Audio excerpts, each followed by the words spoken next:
दोस्तों, अगर आप भी चाहते हैं कि आपको यहाँ पे बिना इनकम प्रूफ के ये पर्सनल लोन यहाँ मिल जाए, वो भी कम रेट ऑफ इंटरेस्ट पे, तो बिल्कुल सही वीडियो पे आपने क्लिक किया है। अंत तक, लास्ट तक आप बने रहिएगा। मैं आपको बताऊंगा कि यहाँ पे आपको किस तरह से लोन मिल पाएगा, वो भी पैन कार्ड, आधार कार्ड पे। आपको सबसे पहले मैं एलिजिबिलिटी बताऊंगा कि किस कंडीशन में यहाँ आप लोन अप्लाई कर सकते हैं। आपको यहाँ पे 50,000 से लेकर 30,000 से लेकर 5 लाख तक का लोन मिल जाएगा। आपको सबसे इंपॉर्टेंट चीज़ ये दो चीज़ें दिख रही, ECN और DSA कोड, आपको ये ज़रूर डालना है। इसके बिना आपका जो है लोन अधूरा माना जाएगा। मैं आपको बताऊंगा कि ये सिर्फ जो लोन है ओनली सैलरीड पर्सन के लिए ही अप्लाई कर सकते हैं। यहाँ पे आपको जो है 23 से 60 साल तक की एज में आप अप्लाई कर सकते हैं। उसके बाद अगर आप देखें तो ये पिन कोड पैन इंडिया पे चालू रहता है। यहाँ पे ओनली सैलरीड कस्टमर ही अप्लाई कर सकते हैं। सैलरी की कंडीशन PF होना ज़रूरी है। सैलरी चाहे कितने भी हो, कोई भी मैटर नहीं रखता। उसके बाद अगर आप आगे बढ़ेंगे तो यहाँ पे जो लोन 1 से 5 दिन के अंदर आपका हो जाता है।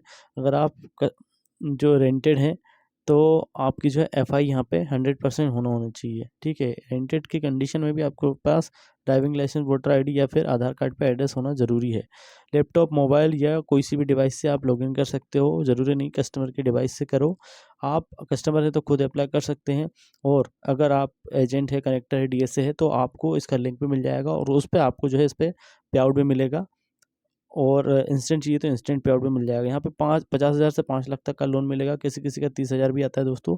सिबिल 730 चाहिए। कोई DPD अलाउड नहीं है यहाँ पे। EMI बाउंसिंग सेटलमेंट वाले को नहीं, ये लोग बिल्कुल भी एंटरटेनमेंट नहीं करते। लोन का टेक जो है 1 साल का होना चाहिए। Personal loan, business loan, home loan या क्रेडिट कार्ड वाला जो लोन 1 लाख या इससे ऊपर का हो और जितने ज़्यादा टाइम का हो, तो उनको ये लोग अप्रूवल दे देते हैं। और FI जो है घर की और ऑफिस की कंपलसरी, इसमें 90% केस में FI होना कंपलसरी है। इस चीज़ को आपको ध्यान में रखना है। तो चलिए अब मैं बताता हूँ कैसे आपको यहाँ पे अप्लाई करना है। सबसे पहले आपको यहाँ वो ऊपर पैन कार्ड नंबर डाल लेना है। उसके बाद नीचे जो है आपको आधार से लिंक नंबर ही डालना है।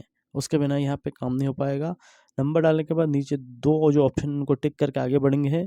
उसके बाद आपको आधार से लिंक पे OTP जाएगा, आधार से लिंक नंबर पे। OTP डालने के बाद आपको यहाँ पे वेरीफाई कर देना, मतलब नेक्स्ट कर देना है। नेक्स्ट जैसे ही करेंगे आपको अगला पेज खुलेगा। अगले पेज में आपको फर्स्ट नेम जो है आपका, प्रथम नाम मतलब फर्स्ट नेम वो लिखना है। मिडिल नेम है तो लिखिए, नहीं तो लास्ट नेम पे लिख सकते हैं आप।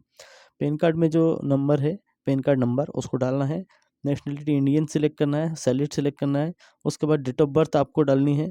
उसके बाद सैलरीड सेलेक्ट करना है। ईमेल ID डालनी है आपको।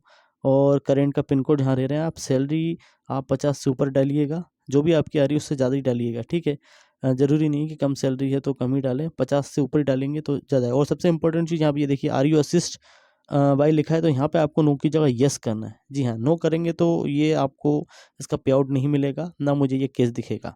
ठीक है, एक इंपॉर्टेंट चीज़ हो, जो ईमेल ID है वहाँ पे भी आप OTP वेरीफाई करना पड़ेगा। और ये 2 चीज़ मैंने पहले बताती थी, ECN नंबर और DSA कोड, इन दोनों को डालना बहुत इंपॉर्टेंट। ये नहीं डाला तो समझ लो आपकी जो एप्लीकेशन मुझे नहीं दिखाई देगी। उसके बाद आगे हम बढ़ेंगे तो यहाँ पे जो है आपको कम ज़्यादा आप कर सकते हो, कितना लोन चाहिए, और नीचे महीने 12 से 48 मंथ के महीने को सिलेक्ट कर सकते हो आप, जितना भी आपको सिलेक्ट करना है। उसको करने के बाद आप नेक्स्ट करेंगे। यहाँ पे आधार नंबर डालना है।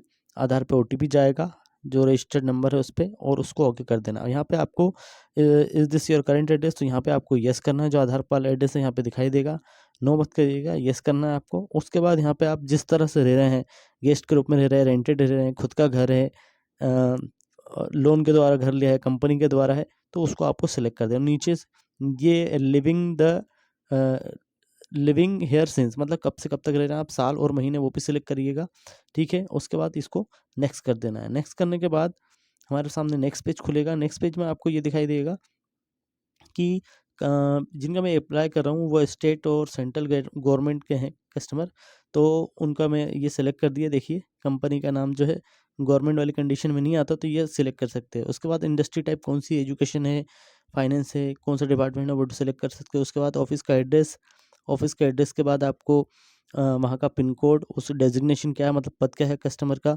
उसके बाद प्रेफर कम्युनिकेशन एड्रेस में ऑफिस का एड्रेस डालना है या घर का डालना है। लैंडलाइन नंबर डालना है ऑफिस का या घर का डालना है। और लैंडलाइन नंबर नीचे अगर नहीं है तो कोई सा भी डाल सकते हैं, या फिर खुद का डाल सकते हैं। और नेक्स्ट करेंगे, नेक्स्ट करने के बाद यहाँ पे आपको अप्रूवल पता चल जाएगा हो रहा है या नहीं। तो दोस्तों यहीं तक मैं आपको वीडियो बताऊँगा, यहाँ पे आपका अप्रूवल पता चल जाएगा। अगर इसका लिंक चाहिए आपको, तो लिंक आपको डिस्क्रिप्शन में एक ग्रुप दिया है व्हाट्सएप का, वहाँ से आपको मिल सकता है, या नंबर जो है यहाँ पे आप आपको व्हाट्सएप कर सकते हैं। यहाँ पे भी आपको जो है लिंक प्रोवाइड कर दिया जाएगा और यहाँ पे आपको अच्छा खासा पे आउट भी दिया जाएगा। तो उम्मीद है दोस्तों वीडियो पसंद आई होगी। धन्यवाद वीडियो को यहाँ तक देखने के लिए।